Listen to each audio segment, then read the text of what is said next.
রামগঞ্জ বিএনপির তৃণমূল ভোট কেন্দ্র পরিদর্শন করেন উপজেলা বিএনপির নেতা, স্মার্ট একাডেমির ব্যবস্থাপনা পরিচালক ও বাংলাদেশ কম্পিউটার সমবায় সমিতির সভাপতি মোহাম্মদ জহিরুল ইসলাম। তিনি বলেন, ভোট কেন্দ্র উৎসব জনতা দেখে ভোট উৎসব সুন্দর হয়েছে। উপজেলার বিএনপির অনেক সিনিয়র নেতা পরিদর্শন করেছে। দীর্ঘ সময়ে মানুষ এই উৎসব ভালো লেগেছে। তিনি বলেন, জাতীয় সংসদ নির্বাচন আসন্ন, তবে দ্রুত সময় ভোট দিয়ে নির্বাচিত সরকার কাছে ক্ষমতা দেওয়ার দাবি থাকবে।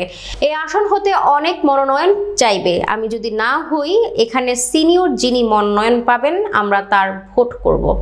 খুবই সুন্দর, কারণ খালি আমি একা না, এরকম অনেক লোক, অনেক ব্যক্তি যারা ভোটের ব্যাপারে আগ্রহী, সবাই কিন্তু বিভিন্ন কেন্দ্রে ঘুরে যাচ্ছেন এবং অনেক সিনিয়র নেতাকর্মী যারা আছেন বাংলাদেশ জাতীয়তাবাদী দলের, সবাই আসছেন ভোট দেখতে।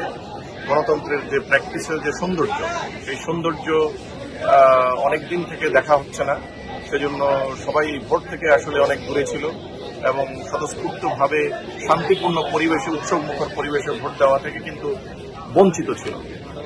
এর কারণেই সবাই কিন্তু ছোটখাটো ওয়ার্ড ভিত্তিক ভোটেও অনেক লোক দূর দূরান্ত থেকে দেখতে আসে। আমরা আসলে খুবই আশাবাদী এবং সকলে চাই যে ন্যাশনাল ইলেকশনটা খুব দ্রুত হোক এবং একটি নির্বাচিত সরকার, জনগণের প্রতিনিধি এই দেশের ক্ষমতা চালাক। আগামী জাতীয় সংসদ নির্বাচনে এই তৃণমূলের যে ভোট, এই ভোটে আগামী জাতীয় সংসদ নির্বাচনে কি ভূমিকা রাখতে পারে? তৃণমূলের ভোটের থেকে এখন উপজেলা অথবা থানা ওয়ারি যারা নেতৃবৃন্দ থাকবেন বা কমিটি হবে, সেটা নির্বাচিত হবে।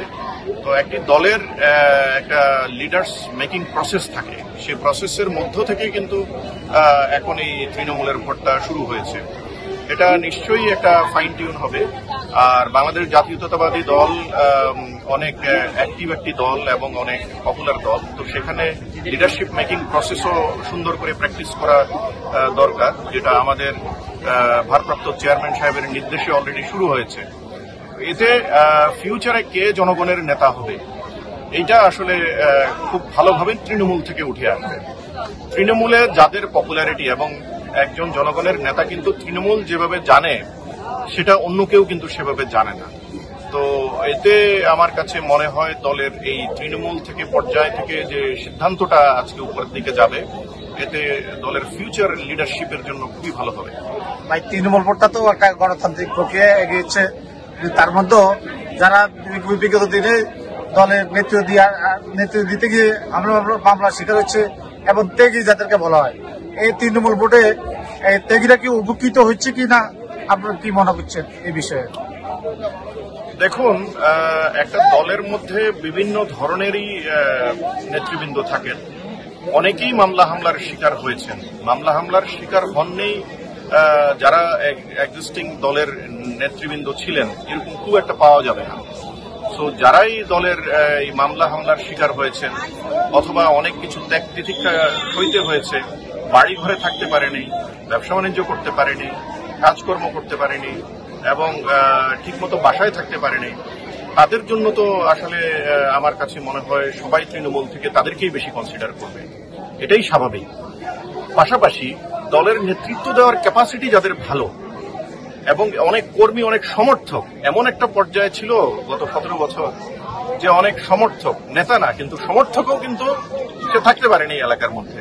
তো সেটাও কিন্তু আমার কাছে মনে হয় দেখার বিষয়। সর্বোপরি তৃণমূল থেকেই তারাই ঠিক করবে দলের নেতা কে হবে এবং আগামী দিন এই বাংলাদেশের নেতৃত্ব কারা দিবে। জাতীয় সংসদ নির্বাচনে আপনার লক্ষ্মীপুরে রামগঞ্জ আসন থেকে একজন মনোনয়ন প্রত্যাশী, আপনি মনোনয়নের বিষয়ে, দলীয় মনোনয়নের বিষয়ে কতটুকু প্রত্যাশা করেন দল থেকে?